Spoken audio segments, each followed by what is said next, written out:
Hi అండి. ఈరోజు special నా స్టైల్ చికెన్ గ్రేవీ కర్రీ అండి. దీన్ని ఇంతకుముందు మన ఛానల్లో పెట్టామండి, కానీ అది స్ట్రక్ అయిపోయింది. అందుకే మన కోసం మళ్ళీ ఇంకోసారి రెడీ చేసి పెట్టేస్తున్నాను. దీన్ని 20 మినిట్స్లో రెడీ చేసుకోవచ్చండి. దీన్ని చపాతీలో, వైట్ రైస్లో, బగారా రైస్లో దేంట్లో తిన్నా చాలా బాగుంటుంది.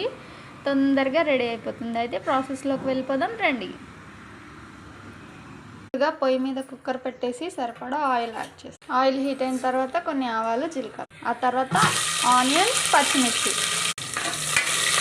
ఆనియన్స్ ఇట్లా వేగిన తర్వాత అల్లం వెల్లుల్లి పేస్ట్ వేసి పచ్చివాసన పోయేదాకా ఫ్రై చేసుకోవాలి. ఆ తర్వాత నీట్గా కడిగి పెట్టుకున్న మన 1/2 kg చికెన్ని యాడ్ చేసేయాలి. ఒకసారి కలుపుకోవాలి. దీన్ని ఒక 3 నిమిషాల పాటు కుక్ అవ్వాలి. 3 నిమిషాల తర్వాత 2 మీడియం సైజ్ టమాటోలని ఇలా మిక్సీ పట్టుకొని యాడ్ చేసుకోవాలండి. దీన్ని మంచిగా కలిపేసి ఇంకో 3 నిమిషాలు కుక్ అవ్వాలి. ఇప్పుడు దీంట్లోకి సరిపడా ఉప్పు, సరిపడా కారం, కొద్దిగా పసుపు వేసి మంచిగా కలిపేసారు. చికెన్ నుంచి ఆయిల్ అంతా ఇట్లా సపరేట్ అయిన తర్వాత గ్రేవీకి సరిపడేటట్టు వాటర్ యాడ్ చేసుకోవాలి. కొద్దిగా కొత్తిమీర, 1 స్పూన్ ధనియాల పొడి వేసుకొని ఒకసారి కలిపేసి కుక్కర్ మూత పెట్టేసి ఒక 3 విజిల్స్ రానివ్వాలండి.